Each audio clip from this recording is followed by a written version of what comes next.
اعوذ باللہ من الشیطان الرجیم بسم اللہ الرحمن الرحیم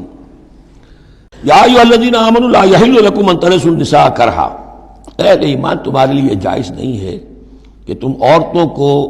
زبردستی وراثت میں لے لو۔ یہ بھی اس عورتوں کے طبقے پر جو شدید ظلم ہوتا تھا، کیونکہ پالیگیمی عام تھی، ایک شخص ہے فوت ہوا ہے، 4 ہے 5 بیویاں ہیں۔ اب فرض کیجئے کہ جو بیٹا ہے بڑا جو وارث بن گیا ہے، اب باقی اس کی حقیقی ماں تو ایک ہی ہے، باقی سوتیلی مائیں وہ ان کو وراثت میں لے لیتا تھا کہ میرے قبضے میں رہیں گی یہ، بلکہ ان سے شادیاں بھی کر لیتے تھے، بغیر شادی اپنے گھروں میں ڈالے رکھتے تھے، یا پھر یہ کہ اختیار اپنے ہاتھ میں رکھ کر ان کی شادی کہیں کرتے تھے تو خود مہر لیتے تھے۔ اس طرح کے معاملات کرتے تھے، عورتوں کے ساتھ یہ ظلم ہوتے تھے۔ یا ایھا الذین آمنوا لا یحل لکم ان ترثوا النساء کرہا، اہل ایمان تمہارے لیے جائز نہیں ہے کہ تم عورتوں کے وارث بن بیٹھو زبردستی۔ وَلَا تَعْضُلُوهُنَّ لِتَذْهَبُوا بِبَعْضِ مَا آتَيْتُمُوهُنَّ، اور نہ تمہارے لیے یہ جائز ہے کہ تم ان کا راستہ روک کے رکھو انہیں، تاکہ تم واپس لے لو ان سے جو کچھ کہ تم نے انہیں دیا ہے۔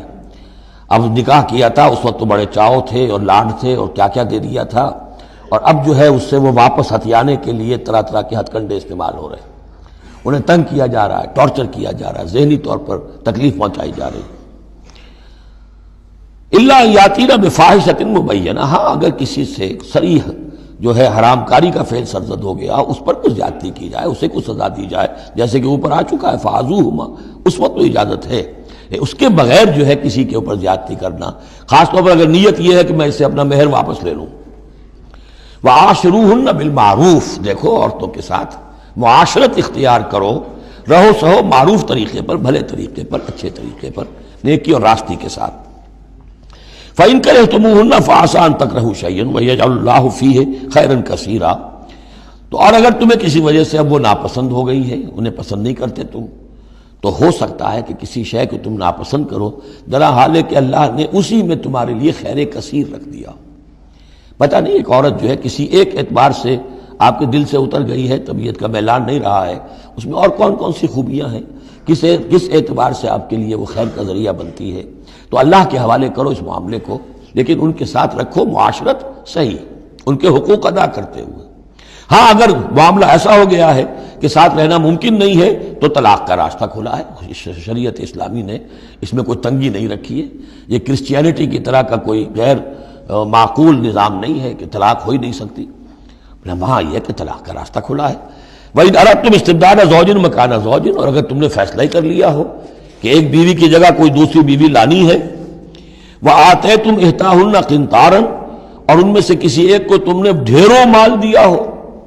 فَلَا تَأْخُذُوهُ مِنْهُ شَيْئًا فَلَا تَأْخُذُوا مِنْهُ شَيْئًا، اس میں سے کوئی شے واپس نہیں لے سکتے، جو مہر دیا تھا وہ ان کا ہے، اب اس میں سے کچھ واپس نہیں لے سکتے۔ أَتَأْخُذُونَهُ بُهْتَانًا وَإِثْمًا مُبِينًا، کیا تم لوگے وہ مہر واپس ان سے ناحق اور صریح گناہ کے طور پر؟ وَكَيْفَ تَأْخُذُونَهُ، کچھ عقل کے ناخن لو، کچھ شعور